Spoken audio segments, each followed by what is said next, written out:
Welcome back to another episode of Apex Seals and Tyre Squeels. So, what are we going to start with today? I think I'm going to renounce my dislike of Jay-Z fanboys. Why? Because I don't think it's the Jay-Z fanboys that are the problem. I think it's the Supra fanboys' problem. Or my problem with Supra fanboys. See, I had a lot of good examples here, but unfortunately my phone died. Not just the battery went flat. The battery shat itself. I had to get a new one, reboot my phone, and I lost the perfect memes. The perfect examples is probably the better word, because they weren't memes, but the best examples of these idiot Supra fanboys. I mean, there's nothing wrong with people enjoying their favourite brands, models and things like that, but when you see pictures on Instagram and on Facebook of Supra 2JZ feared since 1991, off. There was a reason why the Supra never took off in the first place. I'll probably wait till I get some other people here to debate the opinion and the ideas of this. I have a few things up my sleeve, maybe not. Alright, so let's get into it. So as I record this could be before, during, or just after Sema. Literally just after Sema. And the first picture we have here is a meme of Homer full of 2020 Supras saying Sema 2019. And that is exactly how I envision Sema to be. I mean, I've never been to Sema. I heard that it's hard to even check out everything within the amount of time that Sema is on, but this is exactly how I envision Sema would be in 2019. And for the next photo, again, Sema 2019, and it's wide body Supras. This is not my best opinion on the Supra issue, but this is exactly how I envision Sema to be, is wide body Supras. In fact, to be perfectly honest, what I do envision is as many Supras, but probably like different wraps and someone going, it's my custom 2020 Supra, blah blah blah.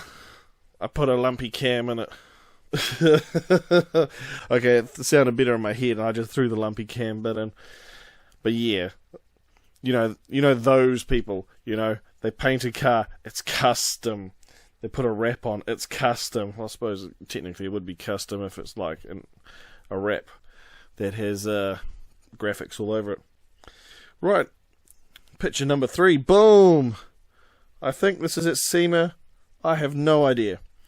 And among a sea of stock-bodied, Pandem wide-bodied and everything in between, the TCD Supra 3000 GT is our favourite version of the A90 Supra.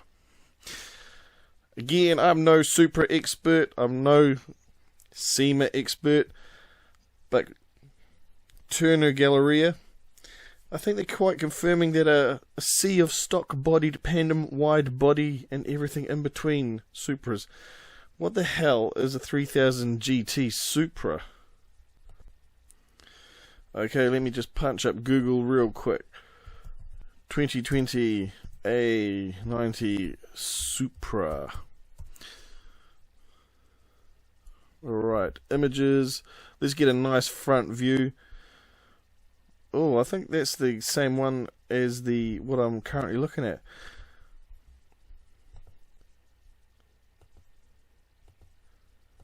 I don't see any difference. Alright, let's go 3000 GTA 90 Supra.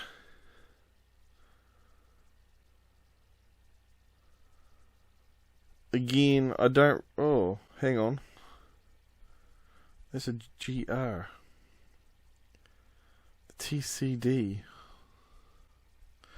I think the TCD is supposed to be TRD. I'm only guessing because I'm not really familiar.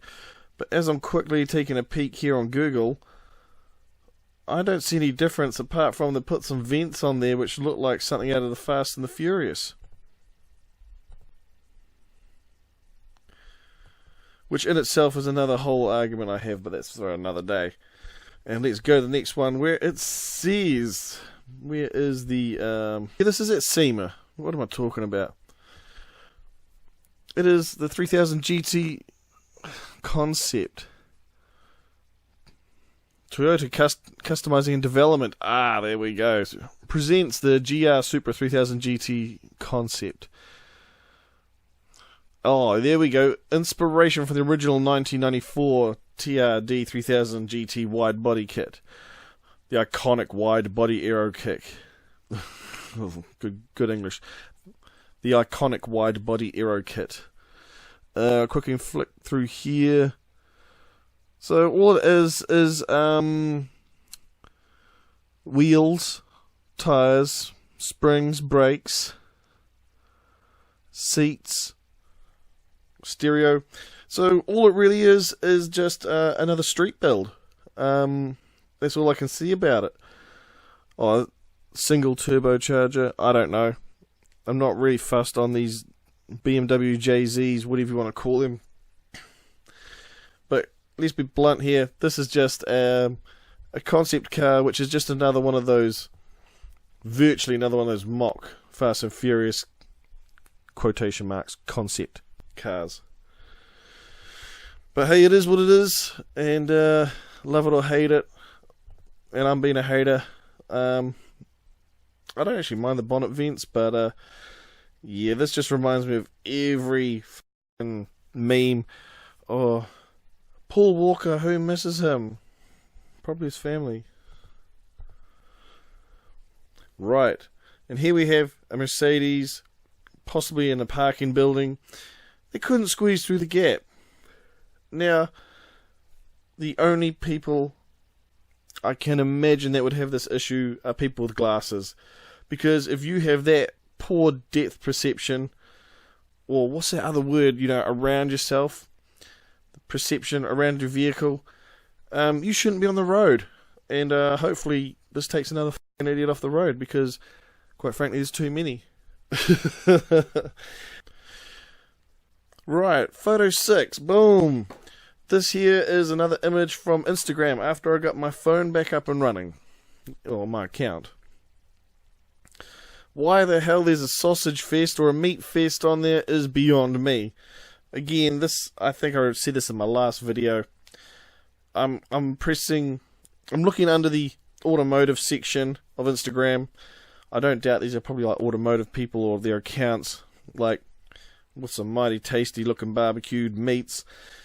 But again, I clicked automotive to look at automotive, and as much as the amount of photos on Instagram has been pretty damn poor popping up on my news feed, yeah, other people's meat on there doesn't do it for me. Right, photo 7. These are one of those whirly boys, and I don't mean a turbo, that supposedly give you better fuel economy, or better, I forget the term, because I had one of these once upon a time, and the only thing it did was impede the airflow into the engine, legitimately, scientifically, whatever you want to call it. But in actual, the car would start a lot better with it. But I spoke to my friend about this many, many years ago. I said, a computer fan is 12 volt current.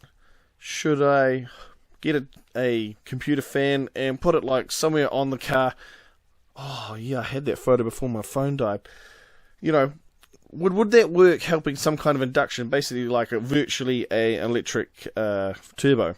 And he said, if you put it where the air intake is, and the air starts coming in faster than the fan, say you're doing 100 clicks on the motorway, if the air is going faster than the fan can handle, it's going to impede the flow of air, so it's not really going to work any well. In fact, it's not going to work in your favour because you're not getting the correct amount of air going in.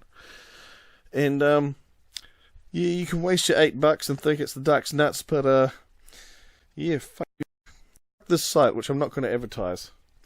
Right, now we're coming up to the last of this brief podcast here. This here is a Mazda 626. And I know this because I had one, and I've been considering buying another one, doing what this fella has done. and these photos are actually pretty poor. No offense to, I'm not even going to pronounce that guy's name, but you know, some nice springs, some nice wheels, nice tidy look. Yeah, I almost regret getting rid of the one I had, but I don't really remember why. We took it to the wrecking yard, so something must have been pretty bad with it at the time. The only thing I do remember is cross-threading the spark plugs. And everyone says to me, how can you cross-thread spark plugs?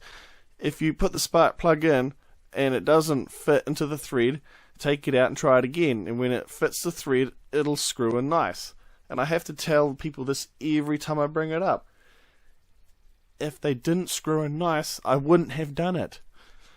So when I did this, and the fuel pump which I broke, and the auto parts place refused to replace my fuel pump, which I'm pretty sure I didn't break, but because I didn't get a mechanic to do it, they told me to get fucked. Yeah, thank God it cost us a box of beer to get the spark plugs, the spark plug threads redone. But yeah, I don't actually remember why we got rid of it. There must have been something pretty wrong with it. And I'm not saying I quite regret it, but if I can't find one of these Honda Civics I keep talking about, I definitely think I might go for one of these, I think they were like 1989, 1990 626. In fact, with my ex-missus, it was technically her car, and I had the Ford Telstar version of it, which I have no photos, but if I ever find some, I might even tell you about it. And I have been considering doing a episode where I tell you about the cars I've previously owned, the mods, or lack thereof. You know, considering this is like a JDM podcast, or a hate on Supras and Jay-Z podcast for some people out there, yeah, that might be the next one. But if you've made it this far, you're a champion. Thank you very much, and fingers crossed, check out some more. Cheers.